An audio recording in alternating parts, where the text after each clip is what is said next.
Hello everyone, welcome along to the workshop here at Rathbone Manor. A long time since we've been here, isn't it? Anyway, yesterday I went off to a very nice sunny car boot sale. There was plenty of tool stalls there selling some very nice and interesting tools, and I actually managed to find something that I've been looking out for some time, and it is this little fellow right here. It didn't look like this when I picked it up, as you can see here. It was quite rusty, quite dirty. What I've done yesterday evening, when I got a few moments to spare, I actually popped this onto my wire wheel.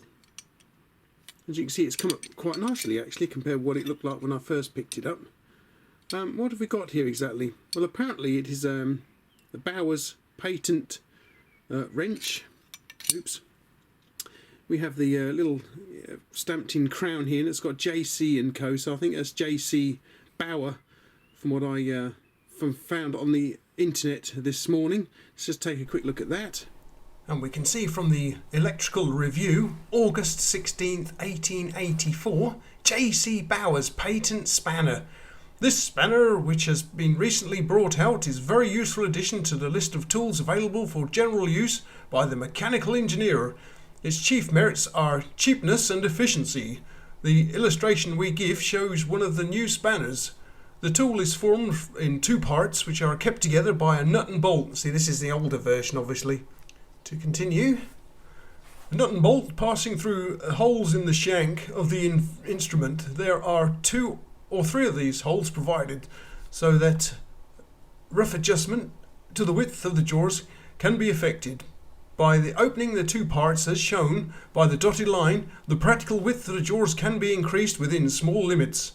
When the spanner is being used, the tendency of the jaws is to close tight in proportion to the strain, so that the nut or other piece of metal being acted on is firmly gripped. When the spanner is to be used for unscrewing a nut, etc., it is turned over. In this case, also the movement of the tool causes the jaws to close. We can personally testify to the excellence of the Bauer spanner, which we may mention may be obtained from various sites from JC Bauer Broccoli Ironworks, etc., etc. And here we have an advert showing the wrench, very much like mine, with the 4 holes and a little hook, actually working. So yeah. My friend Ben, the tool addict, has a couple of these little fellows. I think one of his is actuated just here, articulated just here, and the other one is like mine, articulated at the end here. And I've often wondered just how well these things would work, to be honest with you. You know, having read what it says on that old advert there, I wondered how well they would work, because if you compare them to something like a footprint wrench here, these things are articulated at a pivot point just here, so you get maximum leverage and maximum power, as it were, just here. So you get maximum grip, get a lot of grip in here, because it's quite, you know, hurting my finger just there. For the leverage you can apply just here. We'll take a look at that one in a moment, but there is some similarities between the two. But this one, it's articulated at the back here, so I'm not really sure just how much leverage one can actually apply to the tool while you're using it. Well, let's just take these two apart for a moment, and as you can see, they do share some similarities. We have a hook with 4 holes in it for the footprint wrench. We also have a hook for the JC Bauer wrench, again with 4 holes in it, but these ones are actually cut at a slight angle. I don't know if you can see that, but they don't go straight through like the footprint wrench holes do. You can see they're different, and the reason for that is the way we put the other part of the handle, because it's got a little hook there, so you have to put it at this sort of angle, and it goes through into the hole, as we can see there. Let's get it from the other side so you can see. But the hook comes in like so and is locked in, and it can't it can't come out now, but it can only come out at this angle here. And as I say, we have 4 different positions for it. And also the hook has, again, like the footprint wrench, we have a pry bar stroke screwdriver end to it.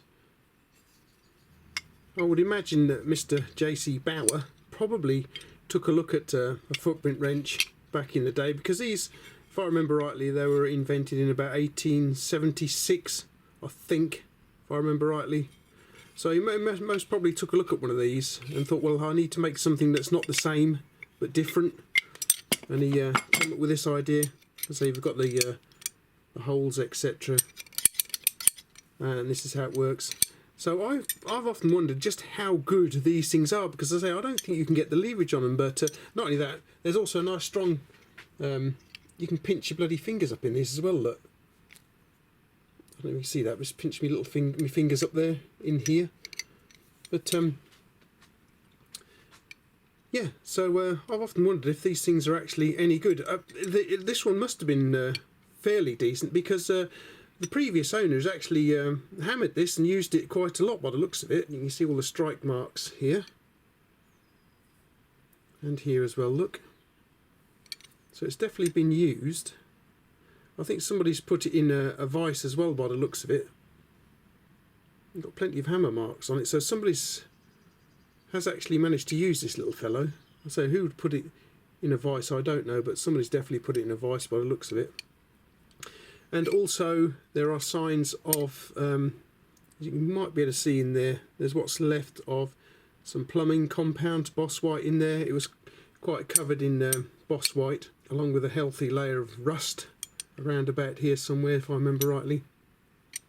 So somebody's actually made use of this during their working life, and I don't know for how many years, but this is probably, I don't know, 100 years old or so, but probably a bit more. The teeth in it are quite good condition, as you can see there, look. So it's quite well made, and I'd imagine it's forgings. I think the little hook is a little bit on the loose side of things. You probably can't see that, but I can feel it moving about. It is a little bit loose. But I think what we ought to do is we'll get some kit going, some nuts and bolts, pipe, etc., and just see how well this thing works. Okay then guys, so this is going to be a learning curve for both of us, because I haven't actually tried this on anything yet. This is some 15mm copper pipe just here. Can we get it in there? Yes, we can get it in there. So what kind of a grip can we get? Well, it's got a fair old decent grip to it. I think it's actually, yes, it has actually squashed. Well, that's surprising. I've managed to, if we can focus there, I've actually squashed the copper pipe a bit there. I felt it going. That's interesting. Let's get something more substantial for it.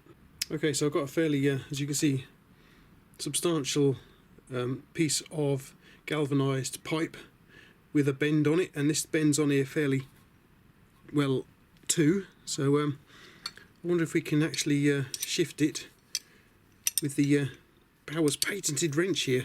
I think we'll have to adjust it. Let's try about there somewhere. Let's have a look. Is that too big enough? I don't know.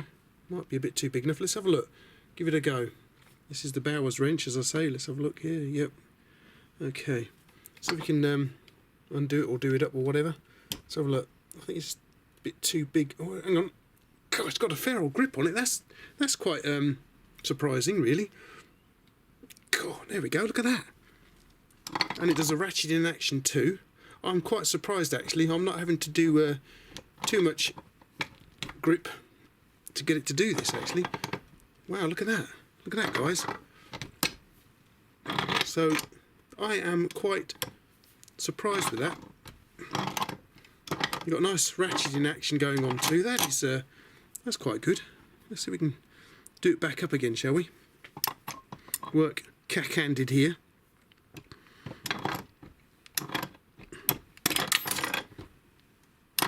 Wow, that's I'm quite surprised actually. That's got a fairly decent grip on it. because you can see I don't know if you can see there, but I'm actually holding it. Let's see if I can loosen this off so you can have a look. But I'm actually holding it almost at the end of the wrench here to apply the tightening force to it, and it's doing quite well. Oh, wow, and get that up nice and tight. Wow, that is surprising, guys. It's sort of like, that is a self-tightening effect. That's really good. I'm really impressed with those. Wow. Tell you what we ought to try is a nut and bolt. And we've got a M24 nylock nut and bolt here, trapped in the vise, nice and tightly, I hope. That's as far as it's going to go. So we can, well, we'll leave it at the same adjustment and see what goes on, shall we, guys? And we've got this very nice, I think this might be a bit too, because it's trying to force it apart actually, but I'm not having to grip it that tightly actually, guys. And you've got this nice riveting, ratcheting action going on. That is pretty cool, I like that. God, wow. If we should adjust it, look, try it, that here a bit, right. Is that a better fit? Is that going to be too loose enough? Yeah, that's not a good enough fit either. So it's kind of doing what it should do. It's hurting my wrist though, where I fell over on the ice over Christmas period. Right. Wow, yeah, it's kind of not the right size really. It's taking a little more effort, but to get it undone again. Wow, I am seriously surprised. Well done, Mr. Bauer. Yes, I'm quite surprised how well this thing actually works. I didn't think it would work at all. I didn't think you'd be able to get the grip or the leverage on it. And I say we do actually have a pry bar screwdriver on the other end, so you can shift things along a little bit if you need to. I think he said they came in several sizes. What size have we got here exactly? Guys, we have the 9-inch version here. I believe my friend Ben, the Tool Addict, has got a larger version of this. But yeah, I am seriously surprised, guys, how well this thing works for what it is. It's very good indeed. I like that. That is most certainly definitely going into my collection. I'm not sure where I'm going to keep it yet though, because I do actually have a drawer full of these little fellows right here. This is what I class as my tier 1 footprint wrench collection. All of my favourite and the best ones go in here. Some of them aren't exactly footprint wrenches. This one's, that's not a footprint, but it's a footprint. Good, very nice copy. There are a couple of very nice copies in here, but this is my tier 1 collection. Do you think it belongs in there, guys? I don't know. It's not a footprint wrench, is it? But it's not even quite a similar idea. But I'm going to have to find somewhere for this little fella to go now, aren't I? So yes, I'm quite pleased with this. If you didn't see my video from yesterday, when I found this, I only found half of it, this half here, in one of the boxes on the tool stall I bought it from, and I'm like, no, where's the other half? So I asked the vendor, and he said, yeah, have a look through the other boxes, because there was quite a few boxes there.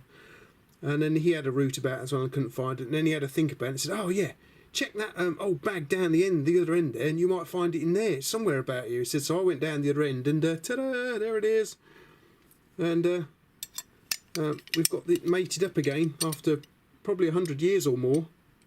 I don't know how old this thing is, but the advert for it was 1880 something or other. So yeah, this is an old wrench, still going and still works as it was designed, and I am really surprised and pleased with the way it works. I mean, it grips all by itself. You don't really need to hold it very tightly at all. All you've got to do, the effort you've got to put in is the push like this.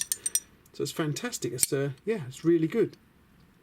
Another one of the tools I picked up from that same stall was this very interesting sort of like self-grip wrench here. This one is by Seymour Smith, Snap Lock. I'm going to be doing a dedicated video to this one too, because it's as you can see, it's very nice indeed. It's probably from the 40s, very good condition. Someone's really looked after that one. And to be honest with you, it reminds me of an Orca. Can you see that? The white here? Yeah, an Orca.